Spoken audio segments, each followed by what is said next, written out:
Live everywhere on netrootsradio.com.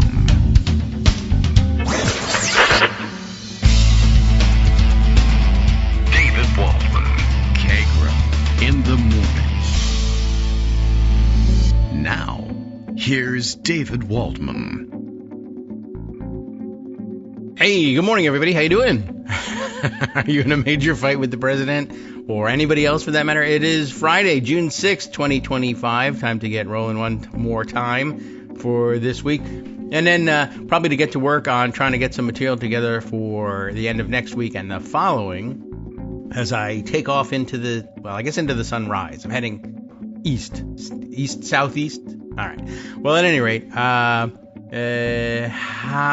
you doing? Have you noticed the news? I don't know how to approach this, but yesterday, after the show, although, but we were aware that there was some growing tension between Elon Musk and Donald Trump yesterday and the day before, and it's been coming for some time, and the separation from the federal government, and everybody was sort of wondering whether it was going to be a real separation or not, and he was supposed, he was bound by law anyway, to the extent that matters for anything, to leave his post as a special government employee already, and they were making announcements, well, he's on his way out the door, he's going to be focusing on his businesses, not that he ever focused on them before, but now he was going to do it. He's leaving the government to spend more time with his businesses.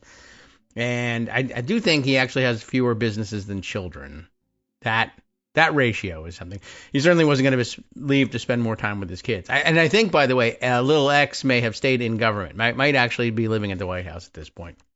They may have kept him in the trade, although I think that part of the trade might have been that he left with Katie Miller as well. So who knows? Maybe an even swap. I don't know what's going on. I mean, I can't say I don't care what's going on. It's just that it's impossible to unravel. And with these guys, it's hard to tell what, is real and what isn't. I don't know what to say. I guess the right-wingers spent the day trying to spin it in various directions. There were a couple people who were like, hey, no, don't fight. I think Kanye West came in to say, no, bros, don't fight. We love you both. And the general reaction in Congress was kind of like, Mom and Dad are fighting. Oh, no. What are we going to do? And that, of course, probably just set off another fight about who's mom. But anyway, I saw Jack Posobiec, I guess, chime in and say, he was trying to explain this to everybody in a manly way.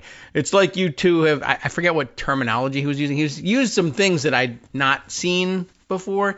I thought he was going to say, but he was basically saying what we would understand in their lingo to be, it's like you people have never seen two alphas fighting before. Hey, this is just the way it, they butt heads from time to time. Just that's part of the way it goes. But then he went into some weird language as if he had real terminology to describe that we're watching with two idiots argue. I mean, we don't need any more explanation for it than that.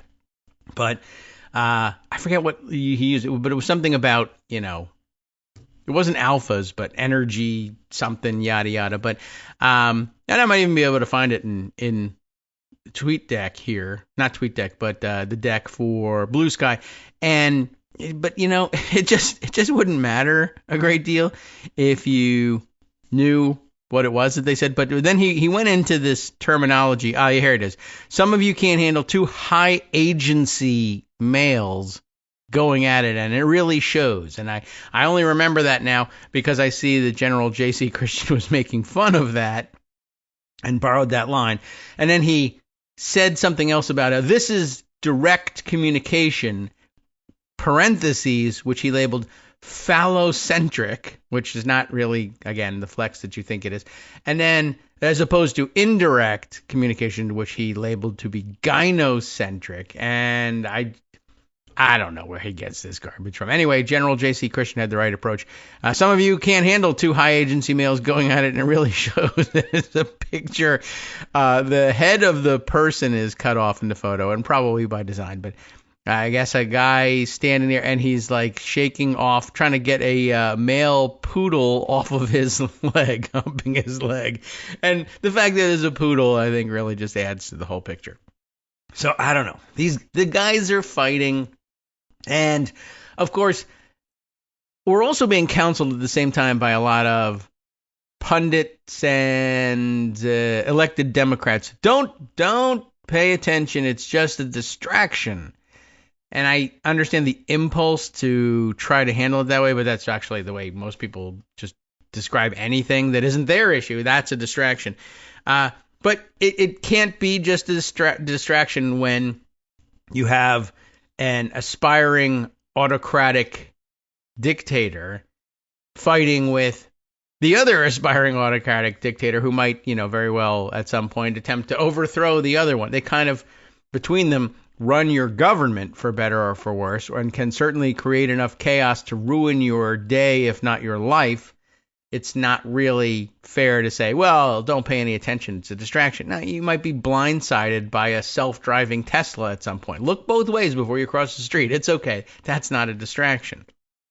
So if you needed permission to do that, which I don't think you did, I'm happy to give it to you. Let's see. In terms of actual descriptions of what's going on, I didn't even know where to turn. So when the Guardian's article about it presented itself, I thought I would grab it because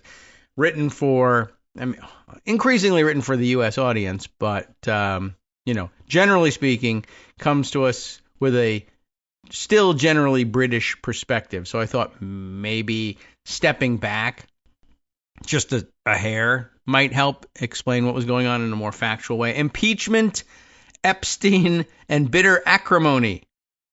Trump and Musk joust in astonishing social media duel. And of course, most of it took place on platforms where I don't participate.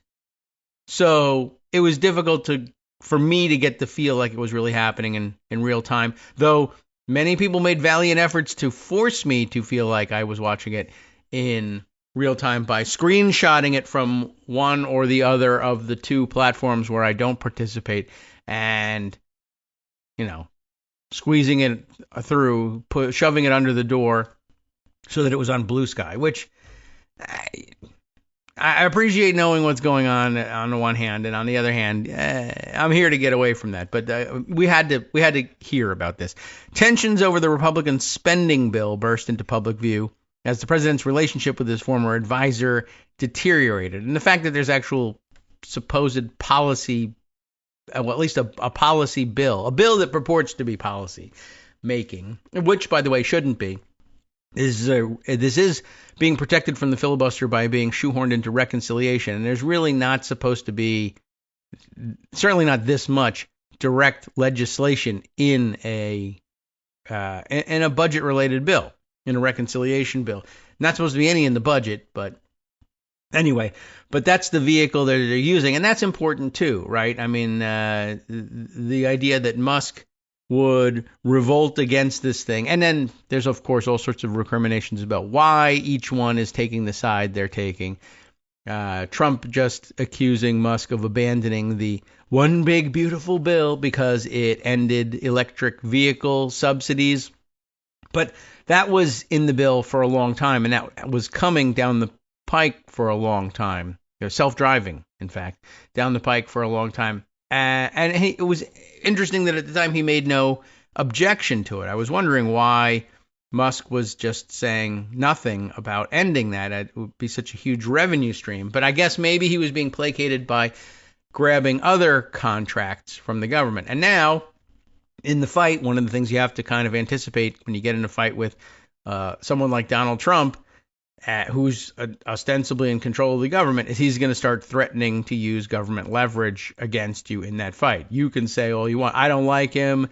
He's I don't like this policy. I think he's adding too much to the debt or deficit.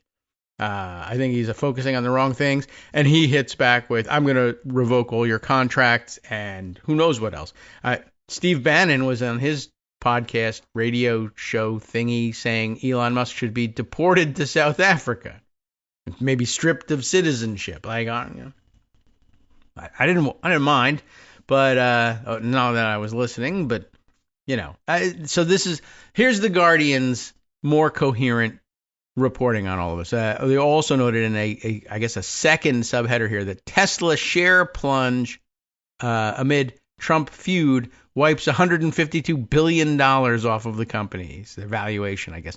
Hugo Lowell, Andrew Roth are doing the reporting for The Guardian here. Elon Musk called for Donald Trump's impeachment. I mean, I do too, but whatever. It's also not going anywhere. And mocked his connections to the convicted sex offender Jeffrey Epstein, which I also do, as the U.S. president threatened to cancel federal contracts and tax subsidies for Musk's companies in an extraordinary social media feud that erupted between the former allies on Thursday. The deterioration of their once close relationship into bitter acrimony came over the course of several remarkable hours during which the president and the world's richest person hurled deeply personal insults over matters significant and insignificant. Okay. So, it's exciting, and certainly everybody was having fun with popcorn emojis and the let them fight GIF meme, all the usual suspects, and you can hardly blame anybody. And I noticed, though, the threat about, or not the threat per se, but the discussion, the mention of Epstein and saying we should release the files because he's in there. But have not we already known that for a long time? I mean, we keep mentioning it, right? The reason it was relevant to say so and that it resonated is that everybody has already heard that, but okay. The direct shots at Trump were the latest twist in the public showdown over a Republican spending bill that Musk had criticized. Trump and Musk had been careful not to hit each other directly, but on Thursday the pair discarded restraint as the feud escalated on their respective social media platforms. And that's another angle and another aspect of this fight, which is so funny, is they each own their own social media platform, which is just kind of a funny thing. And I don't know if we ever really anticipated two people owning their own platforms fighting with one another, but not directly because, of course, well, I'm not going to go to his platform and fight. So whatever. And you have to now watch two different stupid platforms that you hate in order to figure out what's going on. Unless, of course, you've gone to a third platform because you hate the first two and never want to hear anything about those guys ever again. But all the people who are there with you, have screenshot it. No one has thought of this. I'm the first one to screenshot this and bring it over here. All right. Well, it does serve a certain role. In the most churlish moment of the astonishing saga, they're really working the thesaurus here, Musk said on X the reason the Trump administration had not released the files into Epstein was because they implicated the president, which they probably do. He later, quote, tweeted a post calling for Trump to be removed and said Trump's tariffs would cause a recession. Well, he's just teaching economics 101. Time to drop the really big bomb. And this is also an indication of kind of Elon's headspace. He thinks this is the big bomb. Donald Trump is in the Epstein files. I know. That is the real reason they have not been made public. Have a nice day, DJT. Musk wrote after Trump threatened to cut subsidies for Musk's companies as it would save billions. All right. It was a bizarre drama that served to underscore the degree to which Trump and Musk's relationship had been one of mutual convenience, despite the White House claiming for months that they were simply ideologically aligned. It also caused the right-wing writer Ashley St. Clair, oh no, not her again, who gave birth to Musk's 14th known child, I love that phrasing, and sued Musk for child support, to weigh in. Let me know if you need any, the letter U. Let me know if you need any breakup advice, he posted on X, tagging Trump. Oh, okay. Shares in Tesla, Musk's electric vehicle company, if you forgot along the way, fell almost 15% on Thursday afternoon, with the decline timed to when Trump's remarks began. Musk's rocket company, SpaceX, is not publicly traded, but competitors to SpaceX rose on the news. So you got that going on, which is nice.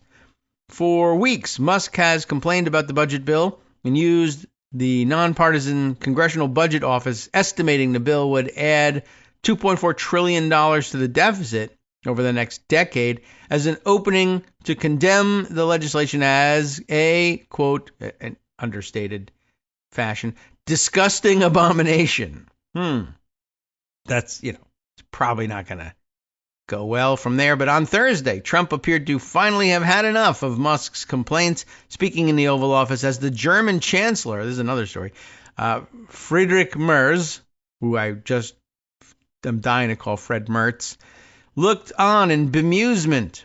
Trump mocked Musk's recent black eye and questioned why he didn't cover it up. And the answer is because he doesn't have a, giant suitcase full of makeup with him wherever he goes, like you do. And he can't just paint his face day-glow orange to cover stuff like that up. But he could have touched it up, I'm sure, with regular, normal human skin tone. It may have still stood out against his skin tone, but who knows? That's not a burning question for most people. Anyway, that is interesting that he has the German Chancellor there, and of course uses the time to fight with Elon Musk as opposed to talk to the guy from Germany who's there to figure out what the hell's going on in the world. So here's, I guess, the quote of that he gave while the German Chancellor twiddled his thumbs. You saw a man who was very happy when he stood behind the Oval desk, even with a black eye. I said, "Do you want a little makeup?" He had some in his, on hand. Isn't that something? He said, "No, I don't think so," which is interesting, Trump said. Elon and I had a great relationship. I don't know if we will anymore. And it might just be that you guys are differing over makeup policies. Anyway, Trump then ratcheted up his barbs against Musk, accusing him of turning against the bill solely out of self-interest. Oh, no, not that. As the bill did not benefit Tesla. But he's got 1,800 different companies, so I don't know if that makes any sense. Musk's electric vehicle company, of course, is Tesla. Trump also pulled the nomination of Musk's preferred candidate to lead NASA. Greg told us about that, I think both days, Wednesday and Thursday, made mention of that. I'm very disappointed with Elon, Trump said. He had no problem with it. All of a sudden he had a problem, and he only developed the problem when he found out we were going to cut the EV mandate. Although, again, you may have noticed that is also Trump's standard play when he's fighting with people who oppose his legislation, is he claims that they were for it and then all of a sudden became against it. And even when people have been against it for forever or for a long, long time, I don't know if that's really the case with Elon. He may, in fact, have flipped on this thing, but it keeps changing, so it's probably to be expected. Musk then went on the warpath within minutes of Trump's comments appearing on a clip on X where Musk was responding in real time, because that's the only time there is, if you ask me. Musk accused the president of lying about the bill and accused Trump of being ungrateful for the millions that he spent to get him elected. That's true. Did you say thank you even once? J.D. Vance might even have asked him.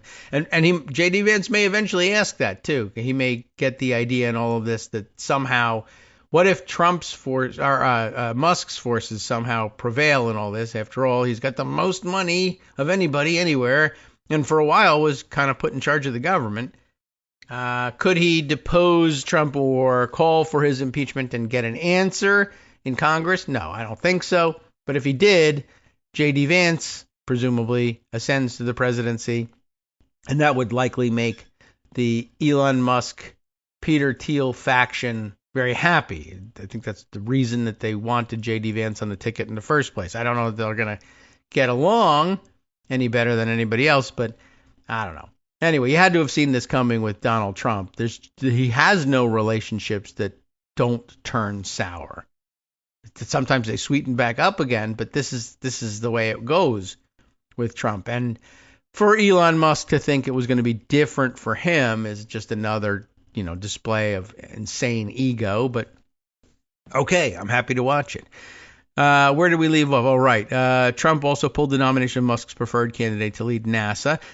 Disappointed, and it was probably only because he found out we were going to cut the EV mandate. And then, all right. Oh, okay. We did do all this. And Musk says, hey, you wouldn't even have gotten elected if it wasn't for me. Without me, Trump would have lost the election. Dems would control the House, maybe, and the Republicans would be 51-49 in the Senate, which is, well, what do they care?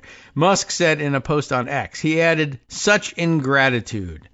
Musk taking credit for Trump's election will initially threatened to be the touch point for their relationship, given, well, I've just read this wrong, obviously. Musk taking credit for Trump's election win initially threatened to be the touch point for their relationship, given Trump had made a point to say that Musk's contributions had no effect on him winning the battleground state of Pennsylvania, at the very least. But then Trump posted on Truth Social that he had fired Musk from his role as a special advisor. Interesting, because he was wearing thin at the White House, and that I can believe too. And Musk responded, "Such an obvious lie, so sad." That showed him.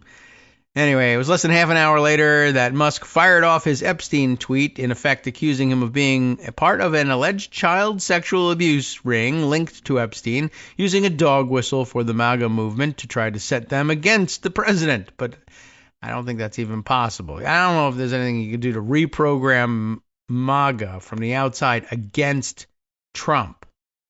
Like, it's not an independent movement that endorsed Trump. It's the Trump movement. People might find reason to lose interest in Trump and possibly transfer that interest to Elon Musk or someone else. But it won't be, people taking off MAGA hats and saying, "Arr," and stomping on them because they feel like they were fooled. I don't know if you can do that. Anyway, where were we? Right.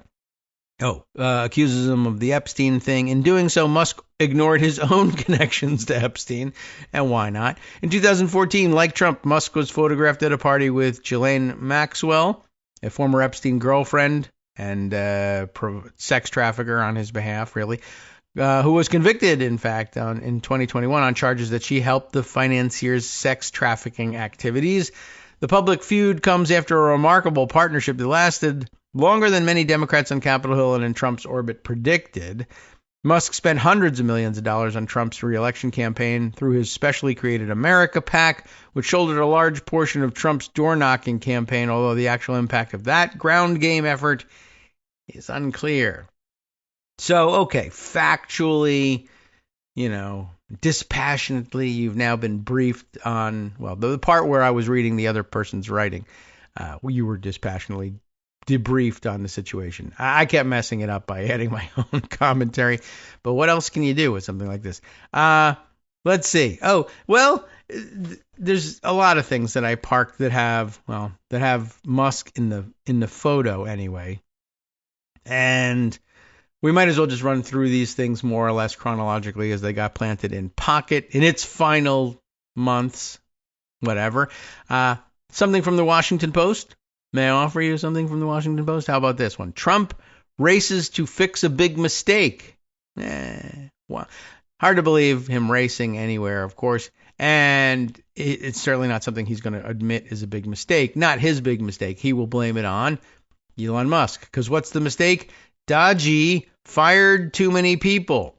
Another thing I, obliquely agree with. Across the government, the administration is rehiring federal workers who were forced out or encouraged to resign. Now, to the extent that the intention of this piece, and I don't know that this is the intention of the piece, but it can be used this way. To the extent that the intention of the piece is to rehabilitate Trump in some way, or to absolve Trump of this responsibility, or even just to say, well, this is being done in reaction to the feud with Musk, is also a big mistake. The DOGE boys and the Trump administration both have been scrambling to rehire people that they, on second thought, realized were either mistakenly fired or, unwisely fired for a long time. This is not a new phenomenon. So, and we'll see whether the article makes mention of that, because the headline, which is, again, the most important part, in that that's what most people read and then move on from, like we just did.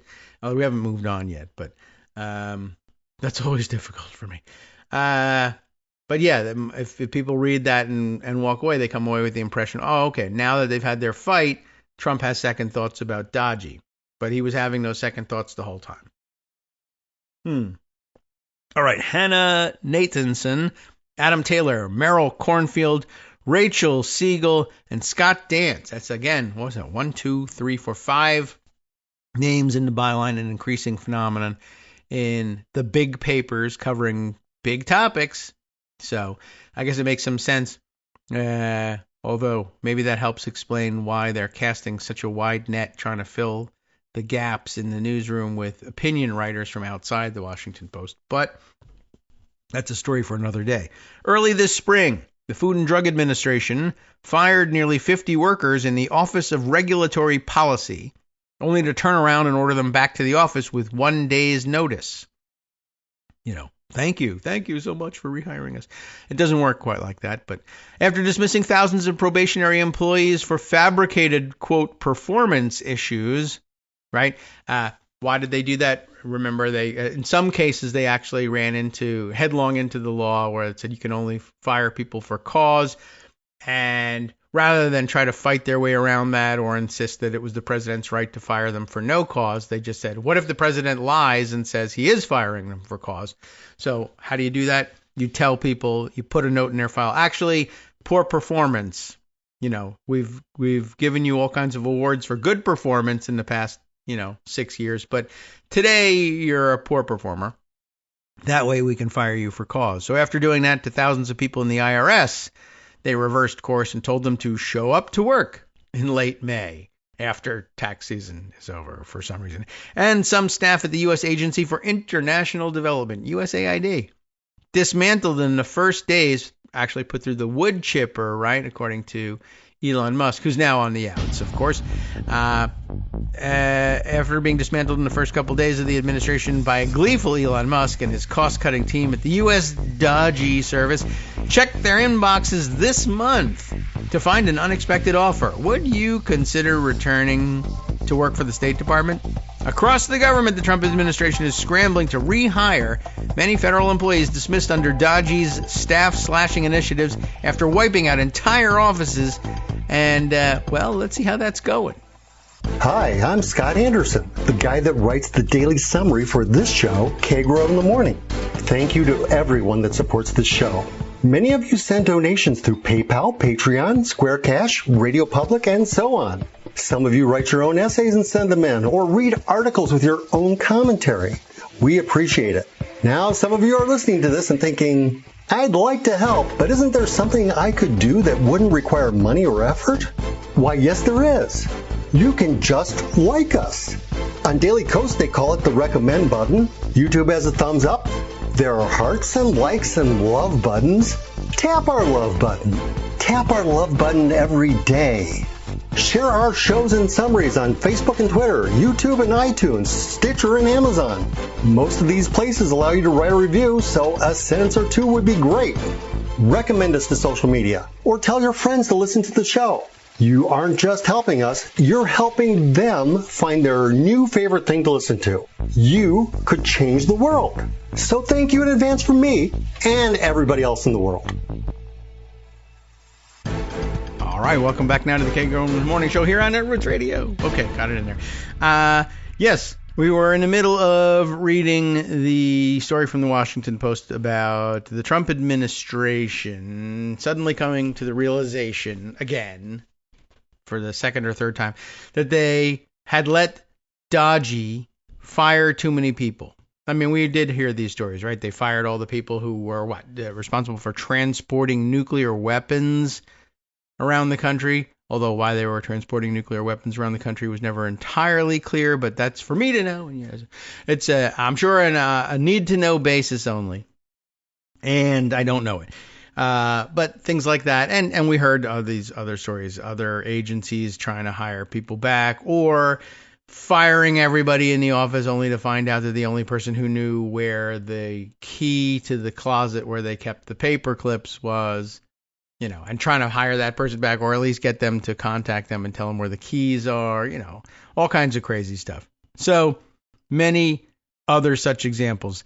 We went out in the middle of this paragraph describing what was going on, that across the government, the Trump administration is scrambling to rehire many federal employees dismissed under DOGE's staff-slashing initiatives after wiping out entire offices, in some cases imperiling key services, such as where are the keys, but such as weather forecasting, which we found out about from the meteorologist. We knew, obviously, but well put by the meteorologist from Florida, which Greg brought to us, and other things like the drug approval process. And we're going to bring back the manufacturing of the drugs, and so many companies are going to open their factories here in the United States, except they can't approve any of their drugs or inspect them for safety because we fired everybody who does that. All right. Since Musk left the White House last week, sort of, he and Trump have fallen out bitterly, and there's a link. They did their own story about it, sniping at each other in public over the cost of Trump's sweeping tax legislation and government subsidies for Musk's businesses. It's not even tax legislation, of course. It's really anti-tax legislation. Just slash taxes for rich people. Although, I guess it's tax legislation for others who will see their taxes increase in order to give that money away to rich people who don't need it. But even before that, the administration was working to undo some of DOGE's highest profile actions. That's certainly true. That's what I was talking about. I don't know if that's what they mean exactly. Trump officials are trying to recover not only people who were fired, but also thousands of experienced senior staffers who are opting for a voluntary exit as the administration rolls out a second resignation offer. Thousands more staff are returning in fits and starts as a conflicting patchwork of court decisions, that's true too, overturned some of Trump's large-scale firings, especially his Valentine's Day dismissal, that would be a Valentine's Day massacre, of all probationary workers, those with 1 or 2 years of government service and fewer job protections. A federal judge in April ordered the president to reinstate probationary workers dismissed from 20 federal agencies, although a few days later, the Supreme Court, in a different case, halted another judge's order to reinstate a smaller group. So, I don't know what the results of that round were in terms of actually luring people back. On the one hand, it's very possible that probationary workers didn't have many other really good job prospects because they tended to be early career employees. On the other hand, they may just have taken jobs that have nothing to do with the ones they used to have with the government. So they may be, waiting tables somewhere or temping or who knows what, but luring them back, even though in some cases the people interviewed in a lot of these articles about probationary employees being fired were saying this was their dream job, and to have it be offered back to them, but probably after they had spent a couple of months either bitterly attempting to get hired elsewhere or not being able to get hired elsewhere and just getting even more angry, or if they did get hired elsewhere, maybe they just put the whole thing behind them. It's difficult to imagine a lot of people then abandoning the company that did in fact hire them and will let them stay on to go back to the one that fired them maybe accidentally before. So I don't know what the results have been, but it's rather amazing in its own right. Some fired federal employees, let's get if they get an answer, especially those at retirement age, different cohort, or who have since secured jobs in the private sector, are proving reluctant to return. So the administration is seeking workarounds and stopgaps, including asking remaining staff to serve in new roles, work overtime, or volunteer to fill vacancies, according to interviews with 18 federal workers across 8 agencies and messages obtained by the Washington Post. A Post review found recent messy rehirings at agencies including the Food and Drug Administration, the IRS, the State Department, and the Department of Housing and Urban Development. The ever-shifting personnel changes are yet another strain on a workforce already weary of Trump-induced uncertainty, said current and former employees, most of whom spoke on condition of anonymity for fear of retaliation. You never know when you're going to just lose your jobs all over again. They wanted to show they were gutting the government, but there was no thought about what parts might be worth keeping, said one FDA staffer who was fired and rehired, which I guess means they agreed. Now it feels like it was all just a game to them. That'll do wonders for morale. A White House official said in an interview that it is no secret Trump arrived in Washington determined to streamline the government, though his supporters somehow believe it was. During that downsizing, well, they believe it was, they were astonished to find out that they were on the cut list. We heard those stories over and over again. And my dream job at the Forest Service out here in Idaho. And we're not even talking in this case about, what's his name, Mike Boren, whose dream job was to lead and dismantle the Forest Service, but other people who wanted to just be forest rangers and had been working toward that for years and were sure that Trump did not mean them and suddenly found out, oh, he does, darn it. During that downsizing, the official acknowledged some people were fired who shouldn't have been. The ones who voted for Trump, that is. The official spoke on the condition of anonymity to candidly discuss a complex issue that spans many federal agencies. Each agency has made an appropriate determination, I think not, as to who should be on the payroll in the respective agency, the official said. That's what you have to say in order to keep yourself or have the best shot at keeping yourself out of trouble in court under administrative law. Well, no, we made an appropriate determination. It was particular and individualized, not arbitrary and capricious. No, of course not. If by chance mistakes were made and critical employees were dismissed, each individual agency is working diligently to bring those people back to work and to continue the adequate functions of the federal government. The adequate functions? Essential functions, not adequate. Okay. In statements, some agencies also admitted to errors, like deporting Armando Abrego Garcia, for instance. No? Kilmore Armando. Sorry, I forgot the first name somehow. So some agencies admitted to errors while promising the government is working to fix them. During this process, said an Agriculture Department spokesperson, USDA has been transparent about any mistakes that were made. We've been totally transparent about the mistakes we've made. We've made none. There you go. All right, what else? Another section called They Need Some of the Expertise. What do you know about that? The administration has already had to race to undo its own cuts. In February, the Agriculture Department launched a campaign to rehire bird flu response workers after avian influenza sent egg prices soaring. Trump take egg.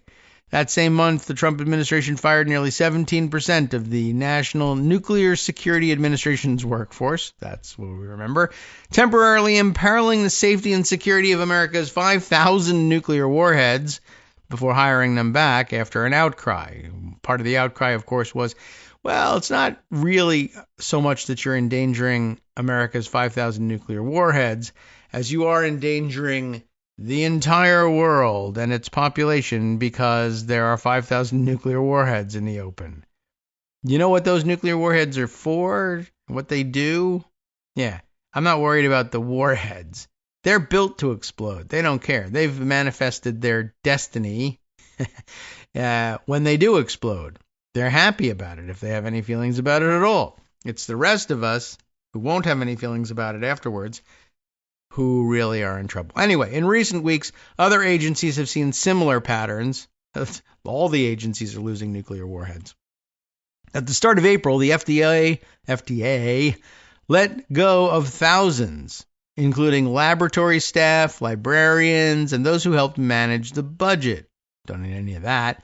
The dismissals hit particularly hard at the Office of Drug Policy, the Office of Regulatory Policy, and the teams that worked on Freedom of Information Act requests and patent extensions, according to interviews with 8 current and former FDA employees. But 3 weeks later, fired workers began getting calls on their personal cell phones, and soon a message to their personal emails. They were all due back, not invited back. They were all due back. You're expected to be here. The Notice of Reduction in Force, RIF, R-I-F, issued to you is officially rescinded in all caps, and you will not be separated from employment. Read an email sent to terminated staff in May and obtained by the post. You are expected to return to duty the next business day following your receipt of this notice. And it's just written to induce an FU from the recipient. I mean, I can't imagine getting one of these things and saying, now you're ordering me again? Get the out of here. One FDA worker said she complied only because she hadn't found other employment yet. And I mean, that's kind of a different story. Being back feels like a funeral, she said. Morale is terrible. Everyone is stressed and feels the absence of our colleagues. I'm looking for another job. Even the ones that come back don't want to come back. At the IRS, managers received a notice on May 19th, a Monday, that all probationary workers would be coming back to the office on Friday, which is maybe the dumbest scheduling I've ever heard of in my life. According to a copy obtained by the Post, the turnaround was so swift that some probationary staff probably wouldn't have a desk or a laptop initially, the announcement acknowledged. If a seat assignment is not available, your employee should begin teleworking until local management secures a seat assignment for them. And everyone gets what that means, right? Teleworking is the old-fashioned term for work from home, which was one of the very first targets of DOGE, that this was a huge mistake and it could not possibly be a productive use of anybody's time under any circumstances, except for Elon Musk, who wanted to work from his various bunkers, and when he couldn't do that, wanted to have giant video game screens installed in beautiful ceremonial historic offices so that he could feel like he was at home anywhere. Asked about the FDA's back and forth, a Health and Human Services spokesperson wrote in a statement that any reassignment or restructuring is being done to strengthen outcomes. That's a meaningless phrase. Our restructuring is delivering leaner and better government services to the American people. The IRS did not respond to requests for comment at all. By the way, some of those people who are coming back would be coming back finding the detritus of having teenagers camping out in their office for days at a time while they wrecked everyone's lives. So that's got to smell great and be a real morale booster. At USAID, thousands have been out of work since early this year when their agency became ground zero for Trump and Musk's overhaul of government. But at the start of this month, some ex-USAID officials began hearing from former colleagues about potential new jobs at the State Department, which had assumed responsibility for distributing foreign aid, once USAID's task. The outreach soon morphed into formal offers with an application deadline of May 19th. One former senior USAID official said she decided to go for it. Well, let's find out what the reasoning is. I was like, well, I definitely don't want to work for this administration, but yes, I need a job, so I put my name down. She said, why not? I have nothing to lose. I can't speak for this person, and if you don't have another job, that's very nerve-wracking. And I mean, all of these mass firings concentrated in Washington, D.C. have been no help, of course, for the job market. So that I totally understand that part. And even knowing he could change his mind and you all get fired all over again. Yeah, but that's the reality, and it's the reality everywhere, really. So, all right, well, you have to do what you got to do. Overall, few USAID workers are expected to return. According to documents shared with the Post, less than 200 total positions were advertised, a tiny fraction of the roughly 10,000 employed by USAID before it was torn apart. Though the Trump administration has cut more than 80% of USAID programs, the State Department has taken over the remainder, controlling billions in foreign assistance. A State Department spokesman, who declined to be named, said Secretary of State Marco Rubio approved the hiring of a small number of positions in connection with the department assuming responsibility for a limited former USAID programming. Here's the alternative approach to all of this, I guess in the subheader of this section. I'm not risking it again. I would imagine there'd be a lot of that thinking going on too. As other agencies grapple with fallout from dismissals and departures, managers are leaning on remaining employees to fill the gaps, and in some cases hiring new workers to replace those who have left.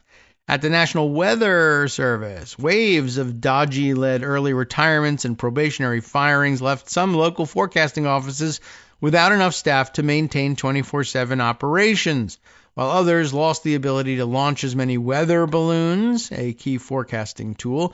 In one Kentucky office, the agency had to stagger shifts ahead of a tornado outbreak to ensure enough meteorologists were working to cover the overnight threat. And then, of course, they struck and people complained and the government was not there for us. They didn't help us. Well, if you voted for it, you got what you asked for. Last month, as meteorologists and Democrats in Congress, that's a combination for you, warned that staffing cuts would leave the Weather Service unable to fulfill its mission of saving lives. That's the actual mission, not just if it's raining or not. And protecting property from extreme weather, the agency sought to make up for the cuts by reassigning staff from across the National Oceanic and Atmospheric Administration. Weather Service Director Ken Graham, meanwhile, assured employees throughout the spring that the agency was close to securing a public safety exemption to the government-wide hiring freeze. Gee whiz, thanks a lot. It finally arrived on Monday. Took long enough. Graham told Weather Service staff in an email obtained by the Post that began, "Big news! Fantastic news!" The agency will soon post job listings for 126 meteorologists, hydrologists, physical scientists, and electronics technician roles, which Graham described as a targeted number of critical positions that would further stabilize frontline operations. Together, these hiring authorities and staffing flexibilities will allow us to continue meeting our foundational mission, maybe, including issuing timely and accurate forecasts and warnings. The agency confirmed the hiring in a statement and said it was part of a series of steps to address staff losses. That's called undoing your mistakes. At the Department of Housing and Urban Development, some offices saw so many people take Trump's early resignation offer that officials are now seeking to redeploy staff to cover the absences 3 months later. Community Planning and Development, a HUD department that responds to wildfires and hurricanes, and administers billions in grants, is especially strained. That department's Office of Field Operations has 13 field offices with 2 or fewer employees left. According to an internal presentation from May 27th obtained by the Post, more than 30 field offices have broader staffing concerns, the presentation showed. Department staff sent a voluntary reassignment offer to employees within community planning and development, where about 40% of employees had already resigned. Headcount dropped from 936 employees at the start of Trump's term to 560 by May, according to a staffer who attended the presentation. Officials learned that certain regions and field offices have lost serious staffing capabilities, according to a May 23rd message to staff obtained by the Post, which noted the reassignment offers are meant to immediately cover skill gaps and critical functions. Did they, though?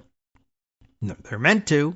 But did they? Staffers would be required to work in person, but will not have moving costs covered, according to the employee. So another great offer. In some cases, supervisors are left with no staff, or staff are left with no supervisors, or offices are left with nobody at all to keep programs delivered. The email to staff read. That's not a very helpful email, though, is it? Some places are missing Type A person. Some places are missing Type B person. Some places are missing both types of people. Thanks. I could never have imagined that myself.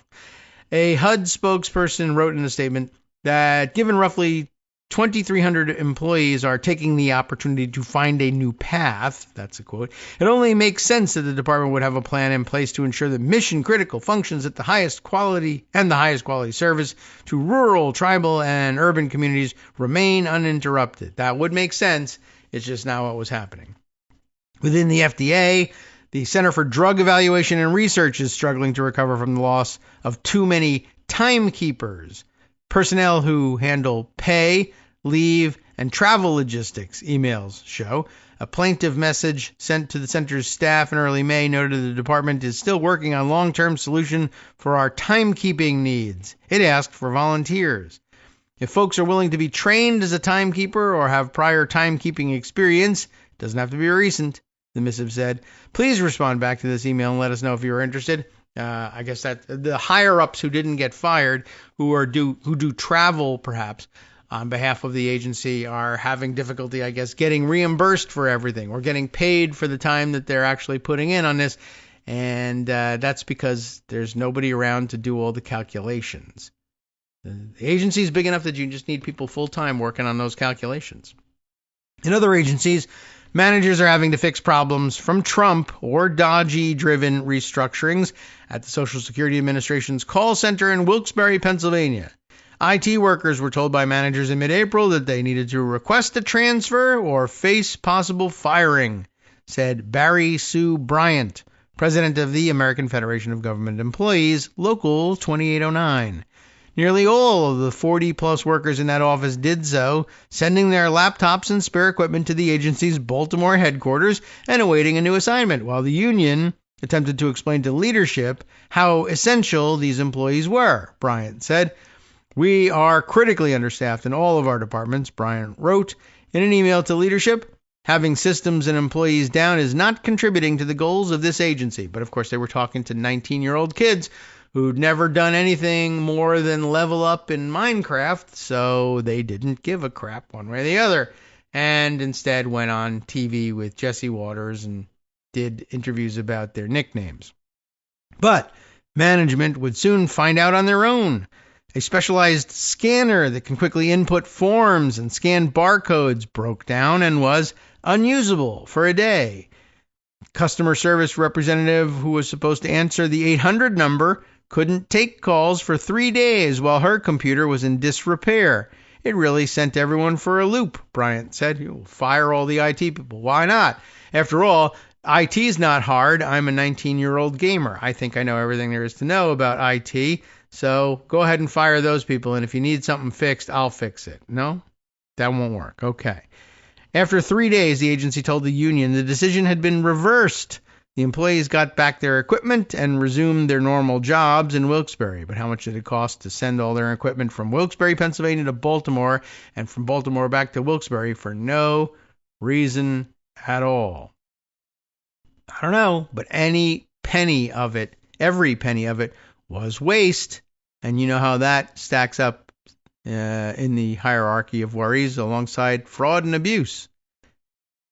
And by the way, it is always waste, fraud, and abuse, just as it is always bacon, egg, and cheese. You can't have a bacon, cheese, and egg sandwich. It doesn't work.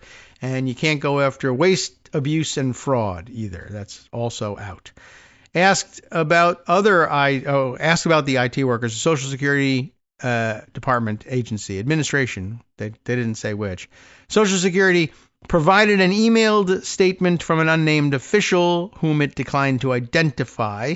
The statement did not address the reassignments, but criticized, I'm going to guess, it's Stephen Chung. No, I don't know for sure, but criticized what? The fake news media, especially the Washington Post, for pushing a false narrative about Social Security. The truth is that President Trump is protecting and strengthening Social Security, just like he promised. That's not even responsive to the question. Anyway, federal workers caught in similar situations described being on an unsettling roller coaster. One USDA safety inspector remembered answering a call from their manager one weekend to learn that they were fired for, quote, performance, even though they had received positive reviews, according to personnel documents reviewed by the Post. And you didn't really have to review them. You know that was the case. But by Monday, the day before the employee was supposed to turn in their badge, the manager called back to say the termination was rescinded. You actually had good performance. Yay. In April, when the Trump administration offered early retirement, the employee leaped at it and was soon placed on administrative leave. A few days later, former colleagues reached out. The government was now looking to fill that person's job again. Did they want back in? I was like, yep, nope. Now, I don't know what that's supposed to mean, but okay, I was like, yep, nope, I'm not risking it again, the employee said. I'm going to try and take the money and try to find something else. And I can't blame you. But,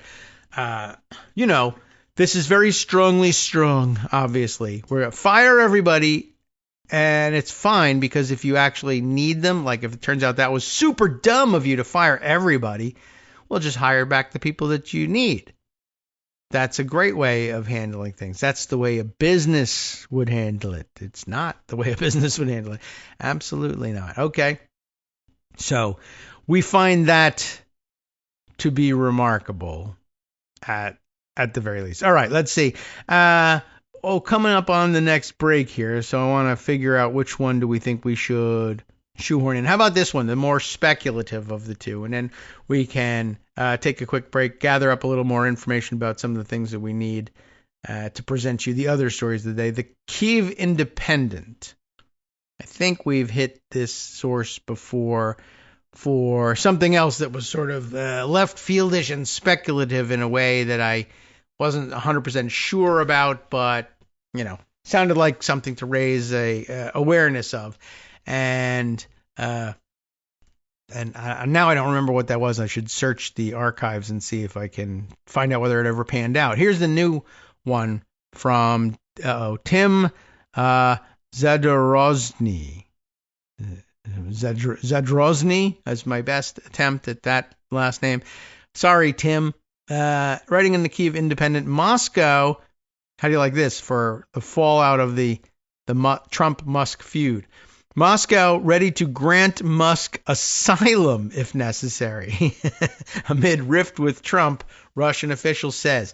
So I'm not certain whether that's just trolling or whether that's trolling based on, a frank assessment of Russian reality, thinking, well, that might also be the American reality. Like I saw at least two different people make reference to, I can't remember who it was. Was it with Prigozhin? Is that the guy's name? But one of the big Putin oligarchs who had a falling out with him, but wasn't also in charge of his own mercenary force. Wasn't it the one that was like Putin's chef or something, right? Is that Prigozhin? Was that Prigozhin? And actually like threatened to march on Moscow possibly with his mercenary force and didn't, but then a short time later was flying somewhere on a plane or was being summoned to Moscow maybe to make up with Putin or maybe not, I don't know. But on his way there, the plane exploded and oh well. And I think like somebody had pointed out the Kremlin statement there was, well, I hope everyone learned their lesson. Wow. Okay. So I don't know whether they're just trolling or whether they're serious because they do business this way. They think maybe Musk will need political asylum in all of this. You never know. Okay. Rats, here comes the music, but I'm scrambling desperately to get the thing to start, and the computer had gone to sleep here. And I got it to wake up, and then soundboard came up, and I hit it, and it just didn't work. And for some reason, all the pause button had been engaged here. All right, we'll fix it in post, or maybe we won't. Anyway, we'll get back to reading about this and find out how serious they are about granting Musk asylum in Russia. I don't think that would work out. I'd advise against it. All right, welcome back now to the Kagro in the Morning Show here on Netroots Radio. Okay, well, let's see if we can find our way through all of this stuff I had in mind to share with you here. I think we've reached the end of that piece in the Washington Post illustrating how difficult it really is to manage the federal workforce, despite the fact that the Trumpers were 100% sure that they had everything in hand, I guess. And as it turns out, not so much. Okay, so important lesson learned, and maybe you need asylum in Moscow. Let's find out about that and see if we can't read through that one pretty quickly. It's not that long, and see if we can find out whether they're serious or not. Russia is prepared to offer political asylum to tech billionaire Elon Musk following his public feud with U.S. President Donald Trump.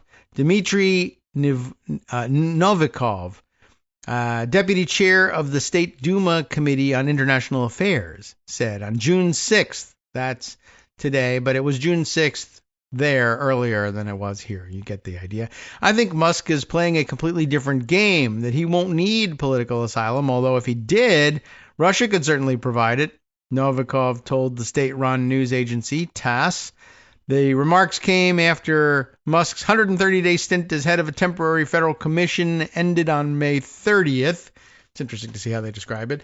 And amid deepening tensions between the Tesla CEO and Trump, and they really should be. I mean, it's probably better context for them in Russia to refer to him as the Starlink CEO or SpaceX CEO. That's of more importance to them than Tesla.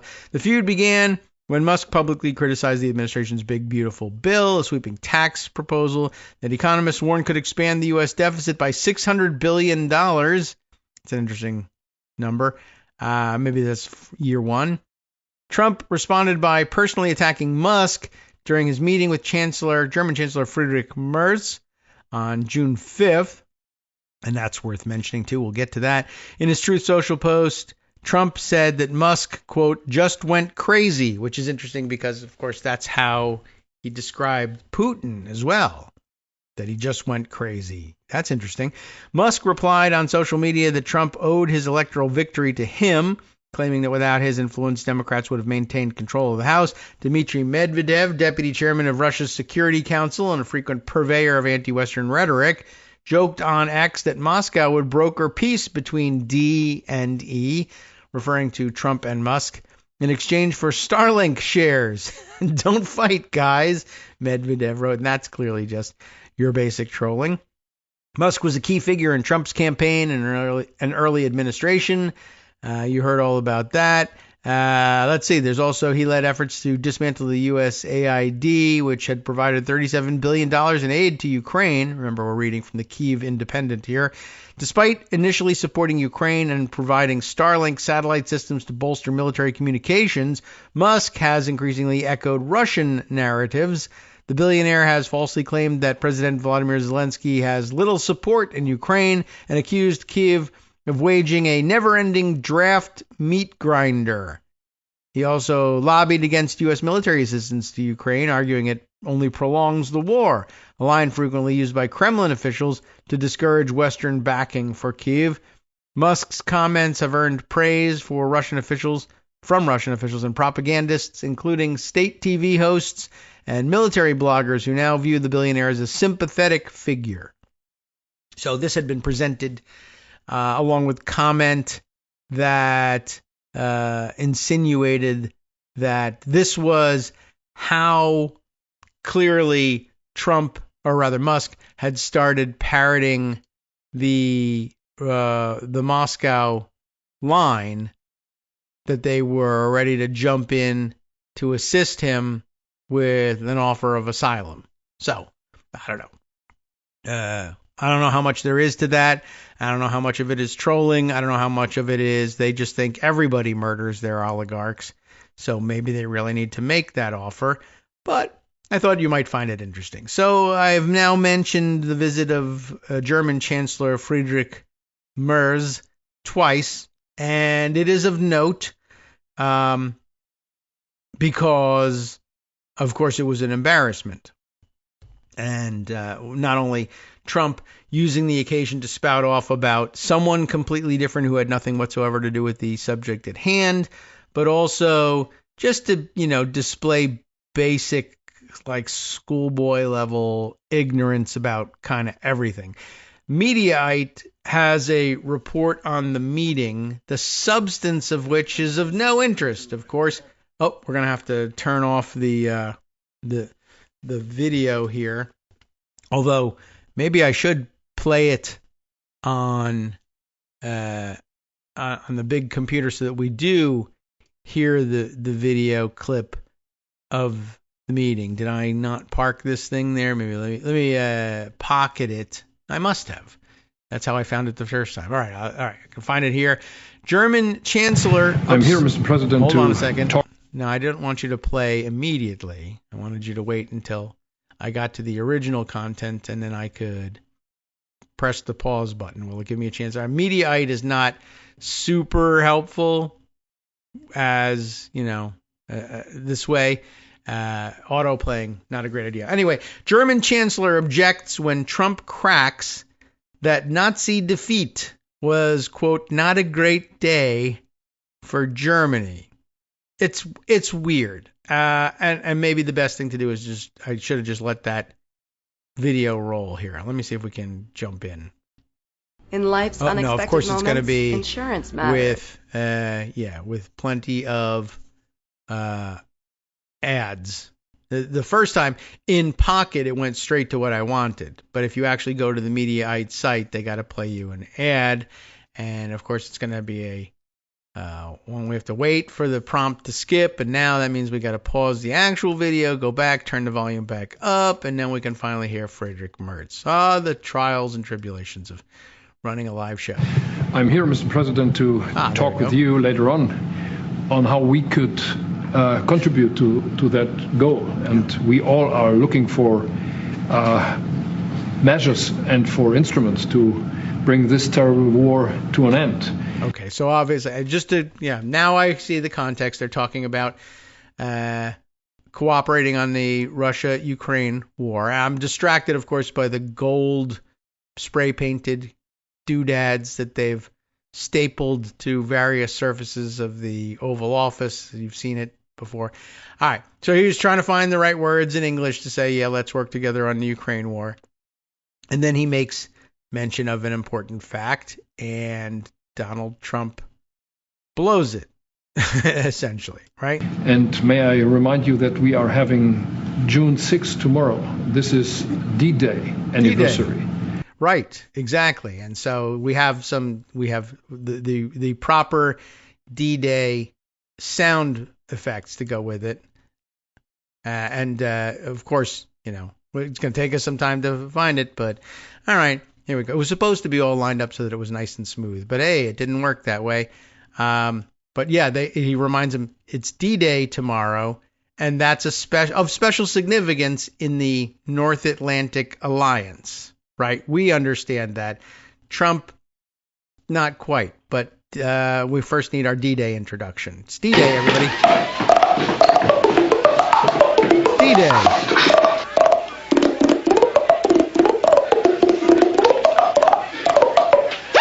There you go. So now you have it officially. It is D-Day, and everything worked out just fine. Okay. Now Chancellor Merz continues, having reminded him of D-Day. What does Donald Trump have to say about the subject? When the Americans once ended a war in Europe, and I think this is in your hand in specific, in ours. That was not a pleasant day for you? No, that was not a pleasant. This was not a great day. In the long run, Mr. President, this was... This is so, and he's got a smirk on his face. And what's funny is Trump, of course, is saying, well, you're German, so D-Day was a terrible day for you. If you're American, D-Day is a great day because it marked what? By the way, D-Day was a great day for nobody. A lot of people got killed. Well, looking back, we can say, good, this was the start. Not good that people were killed, but on balance, this was the beginning of the end, right? The invasion of Europe that finally led to the end of the war, the defeat of Nazi Germany, hooray. But nobody really thinks of D-Day as like awesome. It's not a party day. But also to say, well, this was a bad day for you. It was, again, a sort of zero-sum thinking, right? Again, for Trump. If it was a good day for us, then it was a bad day for you. And it's a bad day for you because you're German. And Germany lost the war. And this was the beginning of the end for Germany. So isn't it a sad day? You hate D-Day because you're German. And he has to remind him, well, no.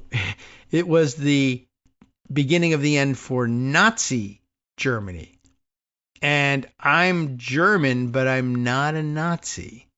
I'm not unhappy about Nazi Germany being toppled. It liberated my country from the oppression of Nazi dictatorship. I don't know if you know this, sir, Mr. Trump, but it is possible to be a citizen of a country and want to see the autocratic dictatorship of that country toppled so that freedom can be restored.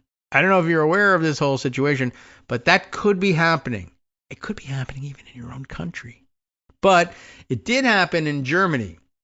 You're talking to somebody who is the heir to a free and democratic Germany. I mean, had Germany won that war or repelled the American invasion, I'd be a minority dissident, or I guess, quietly going along to get along in a dictatorship dominated by the German Nazi Party. Still, but no, I'm actually happy with the results because not everything is black and white. There was a German opposition, or at least there did develop in later days a German body politic that came to understand that the Nazi episode was bad. Not that it was Germany and so therefore we all sink and rise as necessary with it, but that it was Germany's worst moment, which has since been shed, and we look back with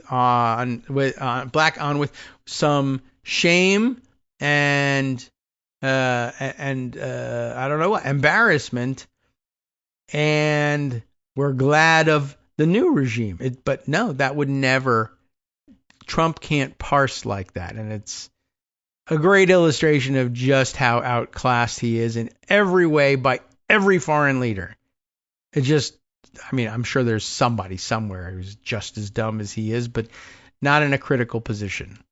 Was the liberation of my country from Nazi dictatorship. That's true. So that's true. That's true. We know what we owe you, but this is the reason why I'm saying that America is again in a very strong position to do something on this war and ending this war. So let's talk about what we can do jointly, and we are ready to do what we can. And you know that we gave support to Ukraine, and that we are looking for more pressure on Russia.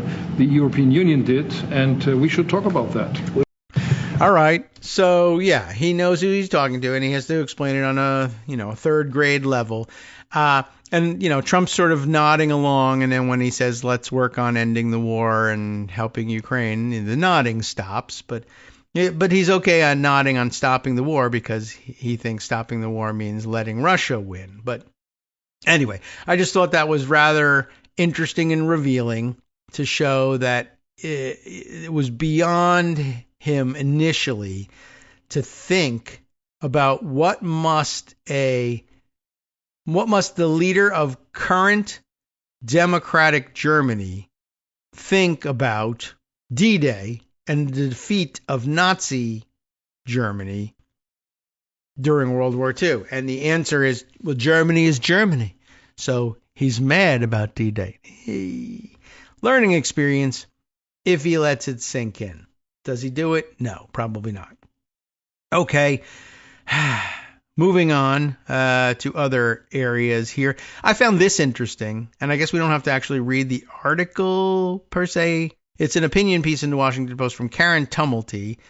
I just found it interesting. I don't really want to sit here and criticize her in particular. I find her to be a very nice person. I just found it interesting that she wrote this one today. And I wasn't sure whether she had just been working on other important stuff and only got around to this subject now, or actually found out about this subject now. And I was a little surprised to see this at this late date. In their budget bill, Republicans show their contempt for courts. Yeah. Subheader, hidden deep in the boilerplate. What is hidden deep in the boilerplate, one asks. A get-out-of-jail-free card for the Trump White House.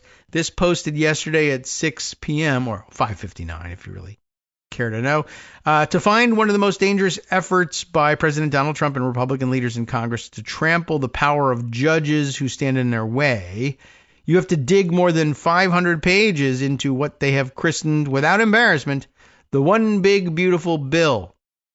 Just 57 words long, the egregious language is buried in a section titled Restriction on Enforcement. It says, no court, quote, may enforce a contempt citation for failure to comply with an injunction or temporary restraining order, unquote, unless the party bringing the case has posted a monetary bond, which rarely happens in legal actions brought against the government. Translated from legalese, it means federal judges would lose their most potent punishment, penalties that can include steep fines and even prison time for those who refuse to follow their, that is to say, court's orders. Put another way, it creates an end run around the federal courts for the Trump White House. No judge thus far has issued a contempt order, but as cases work their way through the legal system, it could soon come to that for officials, though not Trump himself, who has immunity, who continue to defy their rulings. What's more, the language before Congress calls the proposed restriction on contempt citations to be applied retroactively, meaning in cases where a judge had already ruled against the administration and many of its overreaches, I guess things could then be reversed and your fines could be returned to you, et cetera, et cetera. So there's more to say about it, and she describes these things, presumably accurately, and gets a lot of quotes on the record about it. And some people, even Republicans in Congress, saying, oh no, I actually oppose this thing too. I didn't mean, had I read the bill and seen it, maybe we should read the piece just to see who's on record doing that stuff. But I was just sort of surprised, like, we've been, I think, aware of this for 2 weeks plus, perhaps. I just found it interesting that it had just reached Karen Tumulty's desk, or at least that she had just gotten the time to get around to it. It's always surprising, and as you know, when Greg repeats repeatedly that adults learn by repetition, that's one thing. But it's more about messaging and reaching and saturating the country with your message. You'd be amazed how often you can repeat something in every venue possible, and still, after 3-4 weeks of doing it, still find educated, connected, read-in adults who just have not heard it yet. And I'm sure that there's probably people out there in the audience when I read a story and say, listen to this, who say, yeah, I know, I found out about that 2 weeks ago. Has to happen at some point. It's just surprising when it's, sometimes you find it like this. Anyway, she's 100% right to take up the subject and to dive in and add her take and the source's take to all of it. So much so, as I'm saying it, I said we wasn't going to read the whole thing, but it occurs to me now we probably do ourselves no favors in dismissing the reporting work that she did on it. Even though we know that this exists, there's still nuance to it, and not that nuance that saves its, or lends it any legitimacy, but the nuance being, well, it's probably good to find out which other Republicans have gone on record to say, I didn't know what was in the bill, right? So where do we leave off? Well, first she starts with Democratic reaction. I shouldn't blow that off, right? First up here is Keith Ellison, who you may remember from his days in Congress, now Minnesota Attorney General Keith Ellison, who told Karen, if a court cannot enforce its order, then its order becomes advisory, which in the eyes of the Trump administration says it means nothing at all. It's another sign that this president and his party do not believe in constitutional norms. They're just done with democracy. Opponents of Trump's more far-reaching executive orders, including Democratic state attorneys general, have scored a streak of preliminary courtroom wins. In the president's first 100 days, according to a tally by the Congressional Research Service, judges issued more than 24 temporary restraining orders, to Josh Hawley's great chagrin, blocking the president on issues that range from immigration to job elimination, which is being reversed anyway, to denying federal funding for initiatives and agencies he opposes. To get a preliminary injunction, you have to show a court that there's a likelihood of success on the merits. Oregon Attorney General Dan Rayfield explained. He's a Dem. That's a pretty big hurdle, right? The next thing you have to show is irreparable harm, and the harm has to be imminent. In a lot of these courts, President Trump or a Republican president has appointed these judges, and it's likely they've appointed the referees to the game, but then they're complaining about the game. In what is surely no coincidence, the language in the House-passed bill aligns with a March 6th presidential memo directing agency heads to request under Federal Rules of Civil Procedure 65C that federal courts require plaintiffs post security equal to the federal government's potential costs and damages from a wrongly issued preliminary injunction or temporary restraining order. This is essentially a parallel to private lawsuits where two private parties are entering civil action against one another. Sometimes you have to put up a bond if one private party wants to, ask the government to step in and potentially inconvenience or stem the revenue stream of a second private party. Very often they'll require, all right, if you want to interfere this way, you're going to have to put up a bond as surety against your having done this frivolously or maliciously, so that if you just lose outright and get crushed and it turns out that you were just causing the other guy's problems for no reason, they can be made whole out of your bond. But we don't do that when somebody's suing the federal government for a number of reasons, and not the least of which is, well, how much money would you have to put up if you were, according to this memo, posting security equal to the federal government's potential costs and damages. Whenever the federal government does anything, they do it on such a scale that the costs could be in the billions, right? Even if it's just legal representation, it could easily be in the millions. And that, not very many plaintiffs would be able to vindicate their rights against the government if they had to put $1 billion or more at stake in surety, which is essentially just a way of saying, let's eliminate these suits entirely. So those costs, it should be noted, could range into the billions of dollars, far exceeding the amount that typical plaintiffs could afford to put up. Sometimes you should just trust the writer to tell you these things.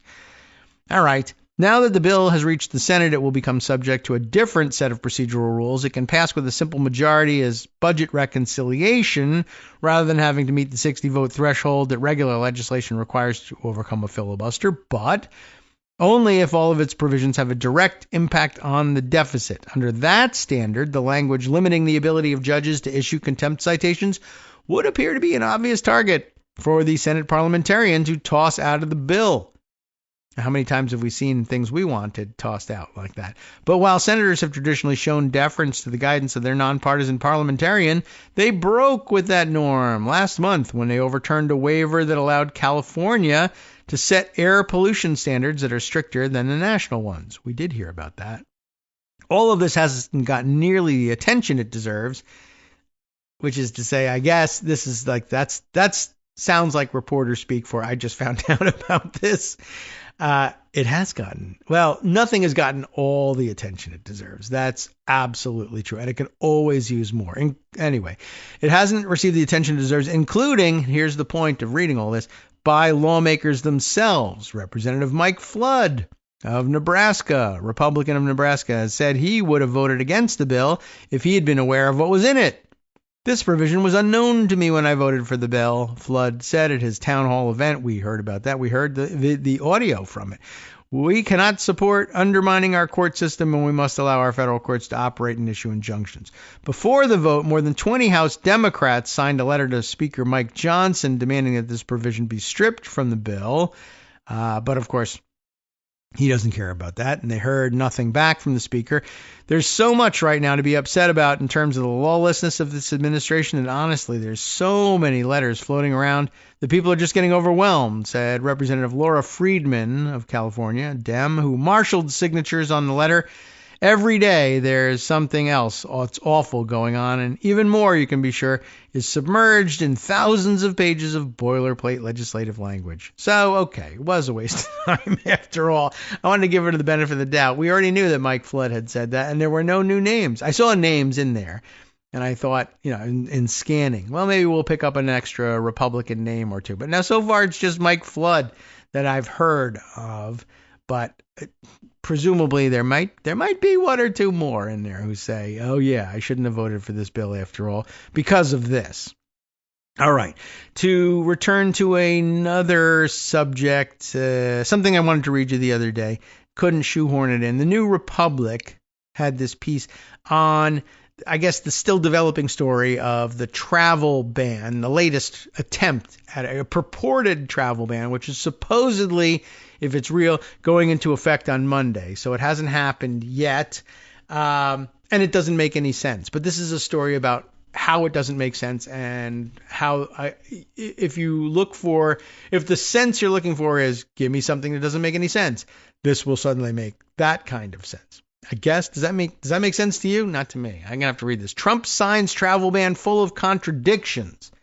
There doesn't seem to be a lot of logic behind why some countries were added to the list. Yeah. Donald Trump's new travel ban is hard to make sense of, tells us, or says Adrian Massa Varkiani. I hope I haven't mangled that too much. In a sweeping order Wednesday night, allegedly, Trump fully banned travel, or says he did, from 12 countries. We listed them, right, at one point. Afghanistan, Chad, Equatorial Guinea, let me tell you something about them, Eritrea, Haiti, Iran, Libya, Myanmar, Somalia, Sudan, and Yemen. Okay. The order, which is set to go into effect on June 9th, targets mostly African and Muslim majority countries, and you could probably guess why. And many of the banned countries were also on Trump's original travel ban from his first term. That didn't work out. The new ban also partially restricts travel by nationals from an additional 7 countries: Burundi, Cuba, Laos, Sierra Leone, Togo, Turkmenistan, and Venezuela. Okay, a little bit late here, getting to the music once again. Oh, they're really going to kill me upstairs. Okay, the order includes exceptions for lawful permanent residents, existing visa holders, and certain visa holders such as special immigrant visas, which many Afghans received after helping U.S. forces. Trump framed the ban as necessary to combat terrorism and strengthen national security in a video announcement posted to social media. But if that's the case, the order is full of contradictions. What do you know? Hi, everybody. It's me, David Waldman. Yes, the same guy who interrupts you all the time. Interrupting you one more time just to tell you again, another reminder that your contributions are what keep this show on the air, and Patreon.com, Patreon.com, is still among the easiest ways to make the sustaining subscription donations that keep us afloat. Are you ready for the pep talk about how our Patreon campaign is still going strong and growing? Well, too bad. Yeah, the plain fact is we actually are headed in the wrong direction, and whereas we once had about 175 monthly patrons, we're now actually down below 150. Time to recruit some more. Not exactly the kind of news I wanted to share, but there it is. For those of you in a position to support the show, Patreon.com does make it easy to make those secure, recurring monthly contributions to do so. Patreon.com/KagroX gets you straight to our donation page. We've been through a lot together. The worst of the pandemic, we hope. The worst of the insurrection, we hope. So go ahead and treat yourself. You don't need an excuse. Give yourself the gift of a little something you enjoy in life. Support the show. And of course, if you happen to prefer using PayPal or even the Square Cash app, we're up and running on those options too. So thanks again, everyone, for all your support. We couldn't, or at least shouldn't, do it without you. Hope you'll be on board soon too. Thanks for all your support. All right, welcome back now to the Kagro in the Morning Show here on Netroots Radio. Let's read on in the New Republic article about the contradictions in the latest attempt at the stupid travel ban that Trump tried the first time around, and which is scheduled allegedly to go into effect on Monday. Trump, of course, framed the ban as necessary to combat terrorism. I think trying to connect it to the story of the attack in Boulder, Colorado, though the attack was perpetrated by an Egyptian national whose family also was living here. They got rounded up as a immigration case, but Egypt somehow not on the list. And maybe it has something to do with, or maybe it has nothing to do with anything whatsoever. Maybe it has something to do with the fact that Egyptian oligarchs let Steve Bannon live in their house rent-free on Capitol Hill or whatever else. Who knows? No one can actually explain it. The best we can do is turn to this article and see what the author's theories are, or at least what theories the author of the piece has uncovered from sources. In his video, Trump specifically cited Sunday's attack in Colorado as why the ban is needed.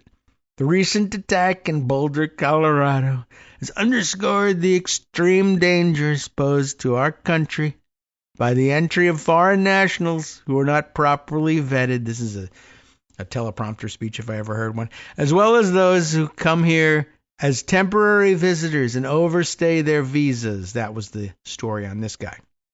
But the man charged in that attack was an Egyptian national who initially arrived on a tourist visa, and Egypt isn't even on Trump's list of banned countries, though it's both African and majority Muslim, so I don't know. But the man, Trump's order also cites visa overstays as a reason why multiple countries were targeted. But if you were wondering about that, but as the Washington Post reported, it's not clear why some countries were added to the list while others with higher visa overstay rates weren't. In some cases, the visa overstay rate was high, but the total number of overstays was relatively low. The justification listed for specific countries was a mess. The order cited the establishment of, quote, criminal networks and, quote, national security threats as justification for the ban on nationals from Haiti. But there is little evidence that Haitian gangs are taking over in the U.S., nor is there much evidence that Haitian gang members are among the small number of Haitians entering the country. I think the targeting of Haiti comes from Trump's Florida connection. And there's nothing rich white Floridians love complaining about more than the being overwhelmed by Haitians in Florida, though they're not. But they're among the most obvious immigrants because they're, blah people, as Rick Santorum puts it.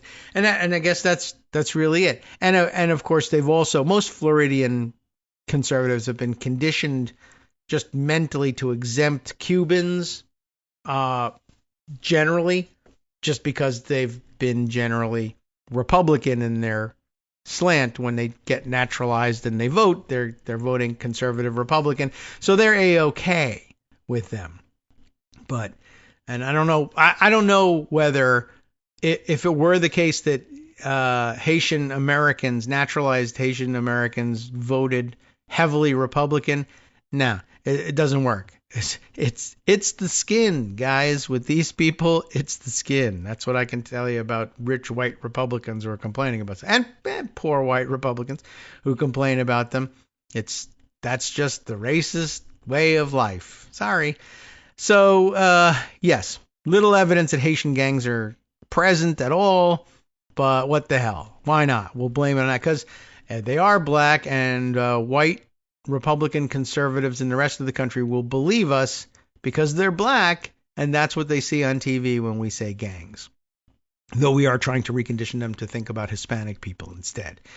Haitians of a group have not exerted any kind of violence. Renata Segura, director of the Latin America and Caribbean program at the International Crisis Group, told the Post the idea that Haitian gangs could be traveling to the U.S. by legal means, by the way, is completely out of the realm of the possible.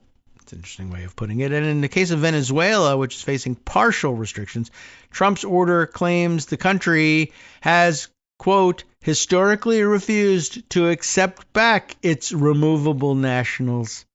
But in the past few months of Trump's second term, Venezuela has repeatedly done just that, accepted Trump's deportation flights, even sending Venezuelan planes to pick up immigrant deportees from the U.S., although that's really mostly, as I understood it, and mostly an effort to avoid allowing the Trump administration to handle things and thereby mistreat Venezuelan nationals.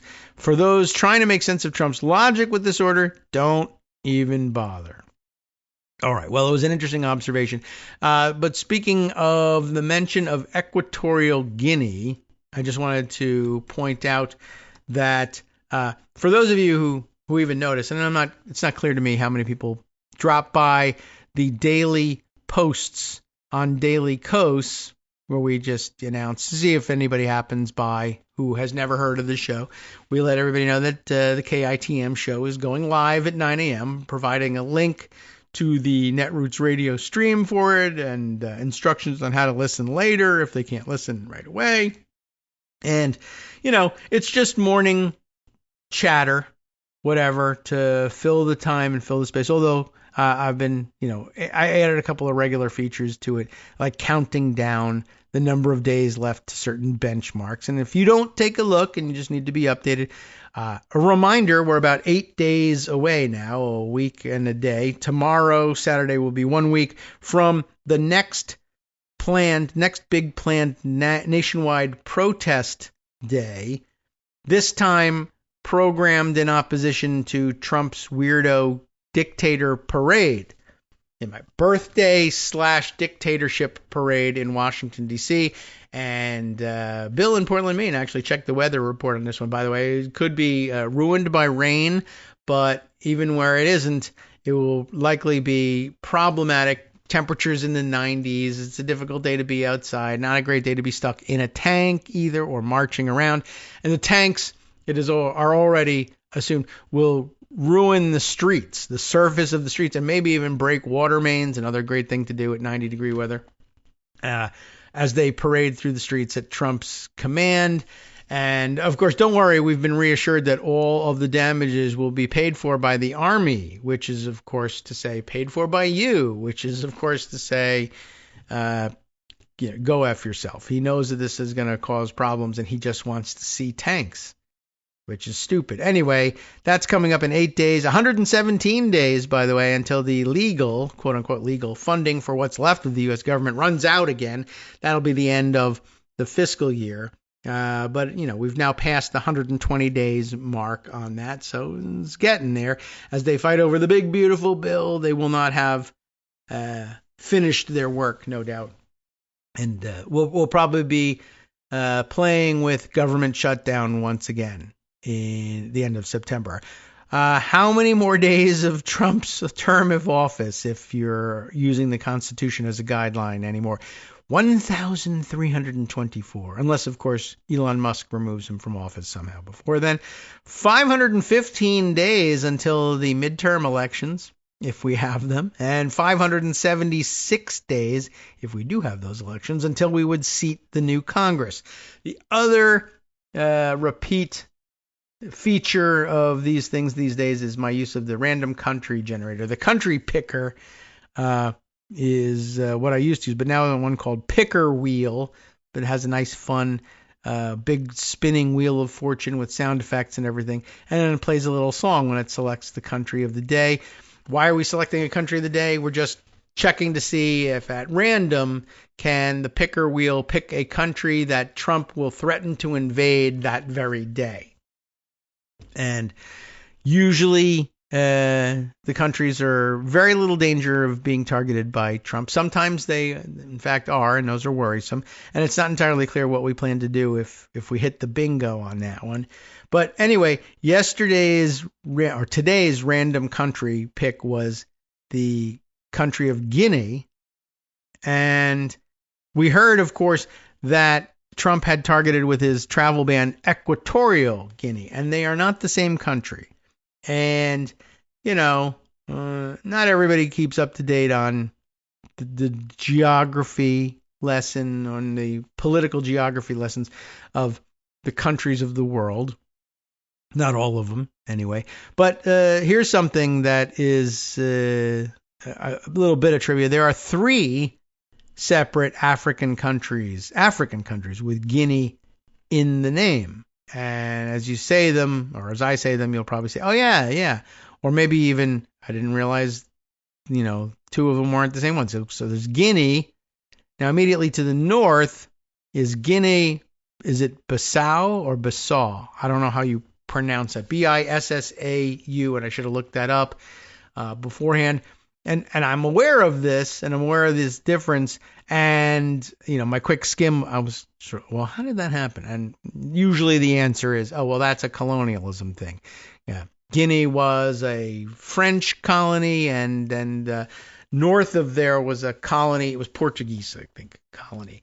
And the capital of the colony was Bissau. I don't know. I should have figured that out. And so they gained their independence separately and remained separate entities, and they added the hyphen Bissau to the name to differentiate themselves from their neighbor to the south. Equatorial Guinea is even further south, is not contiguous with Guinea or Guinea-Bissau, and it's just around the equator, I guess. Now, how I don't know what the history is for how they all ended up with the same name, but I assume that I don't know, maybe it was pre-colonial. The whole region was dominated by similar polity, and then having been carved up by European colonial powers, that was all destroyed, but everybody had that connection to the status quo ante, I guess. But meanwhile, there's also out there the island of New Guinea, and that's divided into the independent nation of Papua New Guinea, and the western half of the island is just a province of Indonesia, I think, Western New Guinea. So not an independent country, but basically that leaves 4 countries out there with Guinea in the name. And so I figured, well, Donald Trump almost certainly does not know that. And there's every chance that if he was mad at one of them, there's a 1 in 4 chance there's a 3 in 4 chance he'll pick the wrong one to invade. That's entirely possible. So on the one hand, there's safety in numbers, On the other hand, there's no safety in numbers when you're being threatened by an idiot. At least no safety in it for Guinea, because Guinea is the simplest and I guess easiest to name of the four, right? All you have to remember is that funny word, Guinea. You mean Guinea, Equatorial Guinea, Guinea-Bissau, New Guinea, Papua New Guinea? Which one do you mean? I don't know, Guinea, right? So if he gets mad at any of them, he takes it out on Guinea, I think. But they managed to get Equatorial Guinea targeted, I would say correctly, except it's probably not correctly being targeted in all of this. But they seem to have made a specific choice about this and landed on Equatorial Guinea. I guess there's a small chance, again, as I was saying, I'm just imagining Donald Trump working through this. Well, sir, we're having a problem in Equatorial Guinea. All right, that does it. Invade Guinea. Well, Guinea or Equatorial Guinea? What? What are you talking about? There's some chance that he would just land on Guinea, and so bad news for them. But there's also some chance he would land on New Guinea, which New Guinea is not a country. It's an island, and it's divided in half, but, he's not going to know that. But I assume that he was, invade New Guinea. But, sir, we're having a problem with Equatorial Guinea, not New Guinea. Well, but why would we want to invade the old Guinea? You want the new one. The new one's better. New Guinea. Invade that. You never know what's going on in his head, if anything. So look out is what I'm saying. Okay. It's just something I noted in passing now that we had read out Equatorial Guinea. And I would love to know who cares? I was going to say, I would love to know which of the stated reasons was the result. What resulted in Equatorial Guinea? Is it visa overstays, or is it something entirely different? But again, their metrics never make any sense, and they can't explain anything, and they don't seem to have any real understanding of statistics or anything like that. I also noticed yesterday, for instance, Howard Lutnick, Secretary of Commerce, has been in routine, oversight hearings on Capitol Hill in the last 2 days. Senate on Wednesday, I guess, and House on Thursday. And both times displaying either remarkable ignorance or just slavish devotion to the Trump administration line, regardless of the fact that it doesn't make any logical sense whatsoever, or some combination of both. Answering questions, I played you the exchange between Senator Kennedy, Foghorn Kennedy Leghorn, and him, in which Kennedy is asking the very, normal and serious question. You say these things are reciprocal tariffs. So why is it that if a country agrees under duress to remove its trade barriers, both tariff and non-tariff, the United States would not reciprocally do the same, would not reciprocate and rescind its own tariffs? And the answer made no sense. It was Howard Lutnick saying, no, not only does it would we not agree, but it would be the worst thing we could do. And Kennedy is astonished, but I thought we were putting these tariffs on in order to encourage other countries to drop their tariff and non-tariff barriers to our trade. No, insists Lutnick, the problem is that we have trade imbalances with these countries, and any country with which we have a trade deficit, the only reason we would take the tariffs off is if they erase the trade deficit. But these are, again, two different metrics. And it would be interesting to try to normalize this stuff so that people could understand it better. But it's got to be normalized across two different parameters. One, it doesn't make any sense in particular to say, well, we have a trade deficit with Vietnam. That was the one that was chosen. We are a 350 million person nation. They are a 100 million person nation. So that all other things being equal, we should expect to be purchasing 2/3 more from Vietnam than Vietnam purchases from us. So That's one thing. Secondly, of course, might be wise to then normalize again across the board, controlling for per capita income. For instance, if the per capita income in Vietnam is, I don't know what to guess. Well, I guess we could look it up. But the point really is, presumably, and maybe I shouldn't assume this, but I'm assuming that the per capita income in, I don't know, we'll look it up. Income for Vietnam is lower than it is for us here in the United States. And to the extent that that's the case, you should expect to see less purchases being made across the board, and not even in particular from the United States, but just again across the board. So let's see, per capita income. I don't even know what PPP dollars is, but I imagine it has to do with per capita. $14,190. The per capita income United States, $82,340. So it's a fairly significant difference. About $70,000, let's say, per capita. So again, you would expect to see a lot less. So the idea that, well, we won't remove our tariffs until the 1/3 our size population with a per capita income of, oh boy, I don't know, 20% of America's per capita income.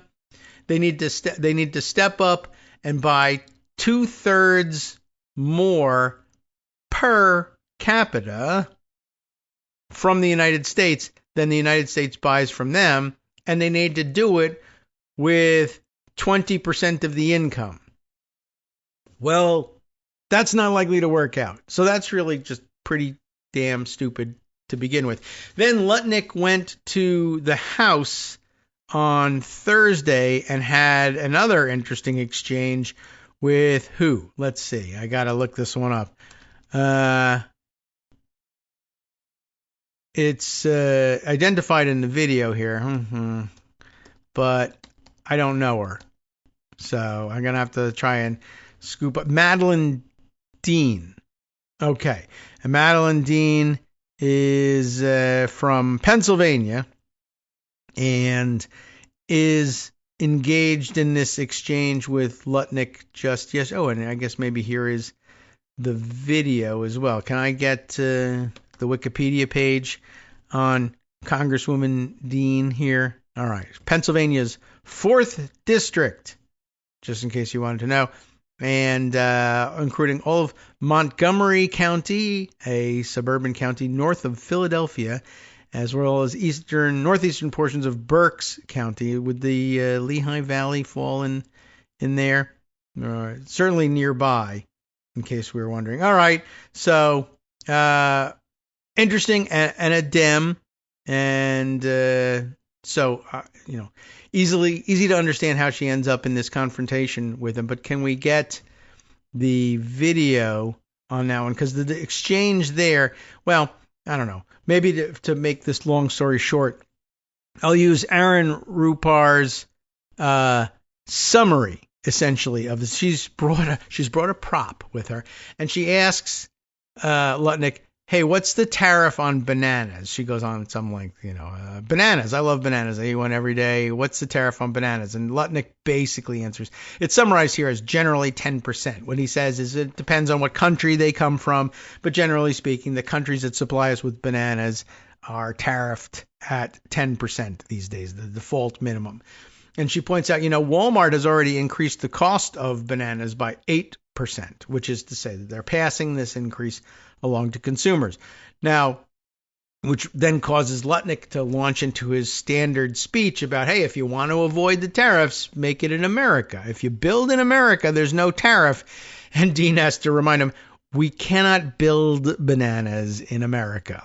Whether it's grow them or build them, that's the problem with bananas. That's a great thing about banana. I mean, we do grow bananas in America. They're not edible bananas. They're ornamental banana plants. Maybe there are a few but we're not growing them at scale such that they can be commercially available at good low prices, the way they are when we exploit other countries and force them into... Anyway, you get the idea. So, golly, I thought that was another interesting illustration of just the general lack of understanding of how this stuff works and what the percentages are really like. That's just as they messed up the percentages with travel ban stuff. Well, these people are, this country keeps sending people here who overstay their visas. Why? Did you know that 90% of the people who come here from Equatorial Guinea overstay their visas? No, I didn't know that. How did you come to that conclusion? Well, 2 people came from Equatorial Guinea last year, and if one of them overstayed their visas, that's 50%. But they could just get it wrong. Right? And did you know that 2 people came here from Equatorial Guinea last year, and one of them overstayed their visa? No, I didn't know that, but that's 50%. Well, by our calculations, it's 90. Oh, yeah? Okay. That's unhelpful. Anyway, they just seem to misunderstand all of these things all the time. All right, well, we're getting close to the end here, and I had a couple other things that I wanted to share with you, and let's try and cram them in. One of these days, we need to spend time on what the F's going on with Pete Hegseth over at the Pentagon, and why can't they seem to get rid of him? But why don't I give you these 1 or 2 short stories instead? Let's see. By the way, I got to check in on this one. What's this one? Oh, there you go. That's the video I was looking for. Here's a kind of a weird-ish story. Well, one concerns something we've heard a little bit about in the past couple of days and was touched on by one of the stories Greg mentioned. A New York Times piece, as ousters continue, FBI singles out employee over friendship with Trump critic. Lots of people being fired over in the FBI, mostly for having been involved in January 6th investigations, etc. So it won't surprise you that Kash Patel is also doing things like, I heard you were friends with Peter Strzok, so you're out. Even though you met every other measure for continued employment, now we want you out because we heard you had lunch with that guy at one point. That's just your basic authoritarian dictatorship approach to civil service. Here's one that's a little bit more offbeat, and why not? We'll throw this one in at the end of a Friday program. From CBS News, when a U.S. senator's husband landed on a travel watch list, a phone call had him removed. It'll be no surprise that happens. It might be surprising to you that it happened for a phone call that didn't come from a Republican, though. Jennifer Jacobs reporting this for CBS News. We'll tell you what we can before closing things out. A U.S. senator's spouse was placed on a government watch list in 2023. After a surveillance program flagged his travel profile, but he was removed after the senator back-channeled with administration officials, sources familiar with the situation told CBS News. And now the mystery unraveled. It happened under the Biden administration, and a Dem senator had this happen to them and called the administration and said, hey, this is a mistake. Now, of course, if this person were to land back on the travel watch list, no amount of calls to the federal government would help unless, of course, she then went out and bought $1 million worth of Trump coin. Anyway, so that's how this worked out. Shortly after, New Hampshire Democrat Jeanne Shaheen spoke with the Transportation Security Administration about her husband, William Shaheen. TSA officials removed him from a list of people subjected to additional scrutiny under TSA's Quiet Skies domestic surveillance program. William Shaheen, it turns out, and sometimes you don't think about these surnames, but if you stop and think, oh yeah, it does make sense. William Shaheen is a Lebanese American and an attorney active in the Arab American community, and he was then placed on a different list, which excluded him from any future advanced screenings, including random checks at airport TSA checkpoints, 2 of the sources said. Did you know there was a list that exempted you from screening? I didn't, but luckily I don't do that much travel, so I don't know. The episode took place in a heightened scrutiny environment in October 2023, days after Hamas attacked Israel and killed more than 1,200 people. Perhaps you've heard a little bit about that. TSA's surveillance efforts have long attracted criticism for tracking U.S. citizens not suspected of any crimes. The circumstances that land an individual on the list or what gets them removed has been mostly concealed from the public. It has been. That's true. Impenetrable, really. Anyway, Quiet Skies, which began in 2010, employs analysts and undercover air marshals to monitor people in airports and during flights using outstanding warrants, facial recognition software, that probably sounds like a bad idea, identification of suspicious travel patterns and behaviors, and other data to try to prevent terrorist attacks. But now they've all been reassigned, of course, to immigration enforcement. Some Americans undertake exhaustive efforts to get themselves removed from the Quiet Skies enhanced screening list, with some even engaging in protracted legal fights. Republican, you ready for this one? It has happened to people who are the shoes on the other foot. Tulsi Gabbard spoke out in 2024 after she was placed on the Quiet Skies list and subjected to searches and monitoring by federal air marshals. Gabbard, a former presidential candidate and Democratic member of Congress, has since been confirmed as the Director of National Intelligence. How do you like that? Did you realize that it hasn't even been 2 years, maybe not even a full year, since the current Director of National Intelligence was herself on the Quiet Skies watch list? So I just wanted to spit that one out to sort of put that alongside the files. A slightly less important file about Mike Boren being put in charge of the Forest Service. But once again, this is how people get selected in the Trump administration. Have you had a fight with the federal government? Would you like to get revenge? How would you like to take over the agency that made problems for you? And then you would, of course, fairly and in a balanced fashion, go about correcting the oversteps of the federal government in previous iterations. No, probably not. Networksradio.com. You have been listening to Kagro in the Morning with David Waldman. All right, time now for you to listen to Justice Putnam with the West Coast Cookbook and Speakeasy. And here's some of what he has on tap for you. Starting off at the top, Trump lost 4 court cases within hours of each other. He'll have to compile all of those for you and bring you up to speed, and then launch into his national and international roundup after that. We'll see you again Monday.